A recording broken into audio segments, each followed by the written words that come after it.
Imunisasi adalah upaya untuk menimbulkan atau meningkatkan kekebalan seseorang secara aktif terhadap suatu penyakit.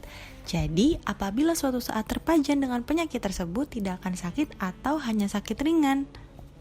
Dasar hukum penyelenggaraan imunisasi diantaranya: yang pertama, Permenkes nomor 12 tahun 2017 tentang penyelenggaraan imunisasi. Kemudian, Undang-Undang Perlindungan Anak nomor 23 tahun 2002 dan Undang-Undang nomor 36 tahun 2009 tentang kesehatan di pasal 130 dan 132 yang bunyinya, setiap anak berhak memperoleh imunisasi dasar sesuai dengan ketentuan untuk mencegah terjadinya penyakit yang dapat dihindari melalui imunisasi.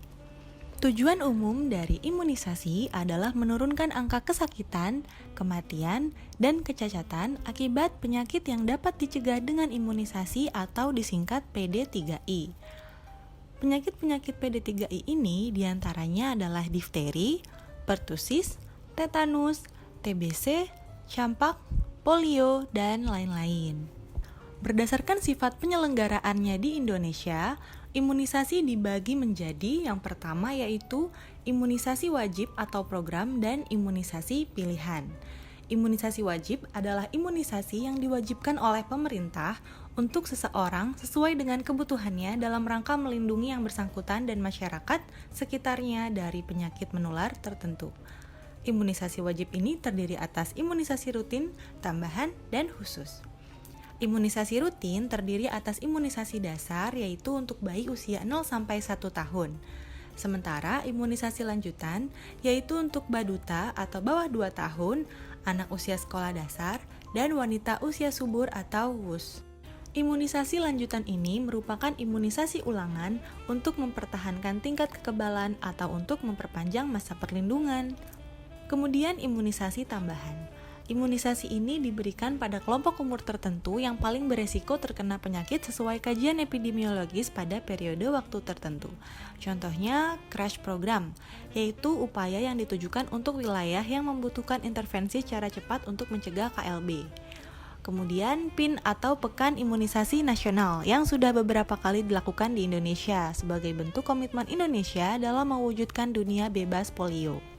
Selanjutnya, imunisasi khusus merupakan imunisasi yang dilaksanakan untuk melindungi masyarakat terhadap penyakit tertentu pada situasi tertentu. Contohnya, pada persiapan keberangkatan calon jemaah haji atau umroh, di mana calon haji mendapat imunisasi meningitis karena di Arab Saudi merupakan endemis meningitis. Sedangkan imunisasi pilihan adalah imunisasi yang diberikan sesuai dengan kebutuhannya. Contohnya vaksin HPV, MMR, influenza, hepatitis A, dan lain-lain. Apa saja yang termasuk imunisasi dasar?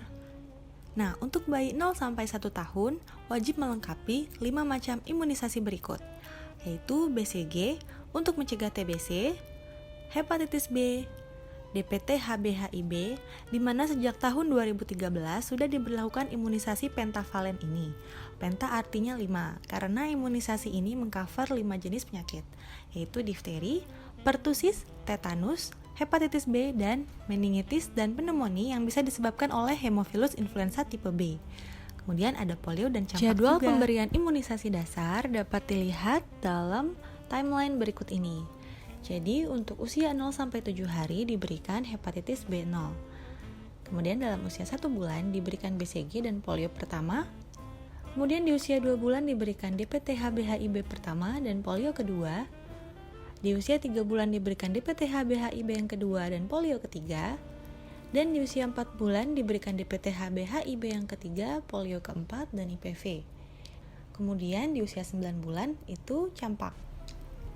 Kalau teman-teman lupa atau sering tertukar ketika mengingat vaksin polio dan DPT, teman-teman bisa menggambar timeline seperti ini. Jadi, buat usia 0, 1, 2, 3, 4, dan 9, kemudian tulis polio dimulai dari usia 1 bulan, jadi polio 1, polio 2, polio 3, dan polio 4. Sedangkan untuk DPT dimulai dari usia 2, 3, dan 4. Nah, kalau udah gini tinggal masukkan vaksin yang hanya masing-masing 1 kali, seperti Hep B0 di 0 bulan, BCG di 1 bulan, dan campak di 9 bulan. Cara pemberiannya, aku selalu ingat mnemonik ini. Jadi ingat BHCD. B untuk BCG di lengan kanan, H untuk hepatitis B di paha kanan, C untuk campak di lengan kiri, D untuk DPT di paha kiri. Semua yang di paha selalu diinjeksikan secara intramuskular di bagian anterolateral paha. Sedangkan untuk BCG, ingat bahwa vaksin BCG akan meninggalkan skar karena disuntikan secara intrakutan. Nah, tinggal yang campak deh. Campak ini disuntikan secara subkutan, jadi dicubit di bagian lengan kiri.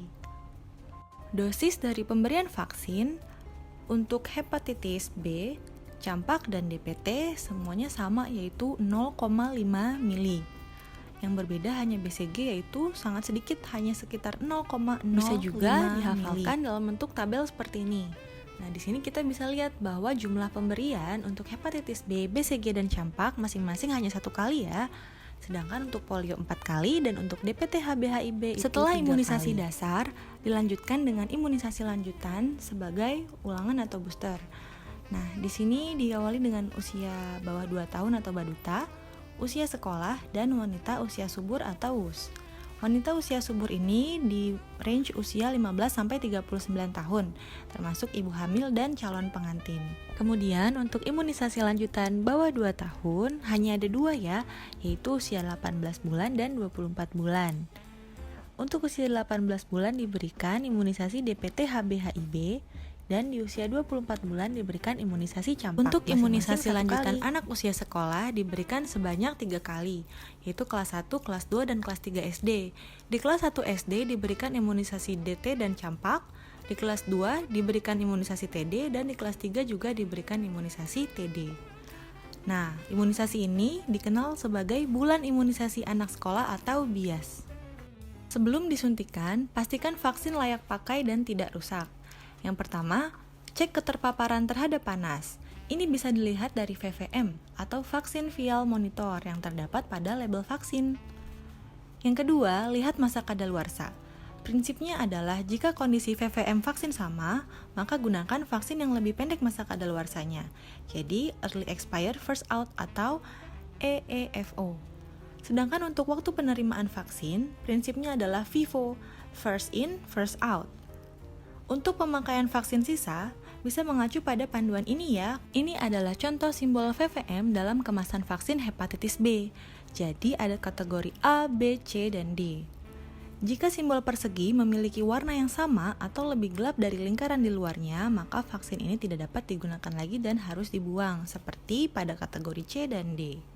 Demikian video materi mengenai imunisasi. Untuk contoh dan pembahasan soal akan diberikan di video berikutnya.